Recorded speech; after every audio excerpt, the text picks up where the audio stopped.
যদি আপনার লাইফ থেকে কখনো আপনার প্রিয় মানুষ হারায় যায়, তাকে নিয়ে আফসোস রাখবেন না।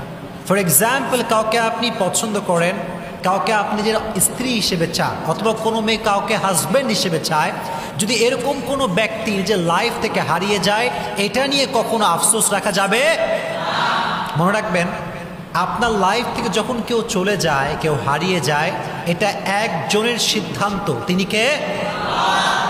এটা সবসময় মাথায় রাখবেন। যখন আমাদের লাইফ থেকে কেউ হারিয়ে যায়, এটা always keep it in your mind, you deserve better, you deserve better and Allah has better plan for you. Always মাথায় রাখবেন, যখন আমাদের লাইফ থেকে কেউ হারিয়ে যায়, কেউ দূরে সরে যায়, কেউ আমাদের লাইফ থেকে অত্যন্ত দূরে চলে যায়, এটা আমাদের মাথায় রাখা উচিত যে আমি এর চাইতে ভালো ডিজার্ভ করি, বিধায় আমার থেকে নিয়ে গিয়েছে একজন। তিনি কে? Just try to believe it. Allah is the best decision maker. সবচেয়ে উত্তম সিদ্ধান্তকারী একজন। তিনি কে?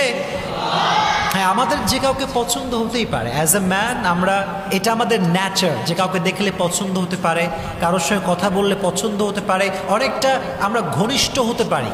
কিন্তু কেউ যদি হারিয়ে যায় লাইফ থেকে, এটা কখনো আফসোস করার কোনো কারণ নয়। Never lose hope, never be frustrated, just try to put your trust on your Lord. বিশ্বাস করবেন, ভরসা করবেন একজনকে। তিনি কে?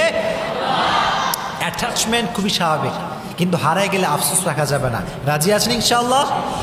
আচ্ছা, কেউ যদি হারিয়েও যায়, একটা কথা মাথায় রাখবেন, এর চাইতে উত্তম আপনাকে নেক্সট টাইমে দিবে কে? ওয়ালাসাউফা ইউতিকা রাব্বুকা ফাতারদা। আল্লাহ তাআলা বলছেন, তুমি যদি তোমার এই বিশ্বাস ভরসা আল্লাহর উপরে রাখতে পারো, অচিরেই তোমার রব তোমাকে এমন কিছু দিবেন যে তোমাকে আল্লাহ তাআলা সুখী করে ফেলবেন। সুবহানাল্লাহ পড়া। সো এই বিষয়ে আফসোস রাখবেন না। যদি লাইফে কখনো কোনো ভুল মানুষকে ভালোবেসে ফেলেন, এটা নিয়ে আফসোস রাখবেন না। হতে পারে আপনি মিস্টেকলি এমন একজন মানুষকে ভালোবেসেছেন, হুএভার হি ইজ, যে কেউ হতে পারে, কিন্তু ভুল মানুষকে ভালোবাসার পরে যখন এটা রিয়েলাইজ করবেন যে আমার জন্য সে পারফেক্ট নয়, এটা নিয়ে আর কোনো আফসোস রাখা যাবে না। রাজি আছেন ইনশাআল্লাহ? মনে রাখবেন, ভুল মানুষকে ভালোবাসার পরে যখন সে আপনাকে ঠকায়, আপনার সঙ্গে গাদ্দারি করে, বিশ্বাসঘাতকতা করে আপনার থেকে চলে যায়, এখানে আফসোস আপনি করবেন না, আফসোস করবে সে, কারণ সে হারিয়েছে আপনার মতো বিশ্বাসযোগ্য একজন মানুষ। কথা ঠিক কিনা বলেন?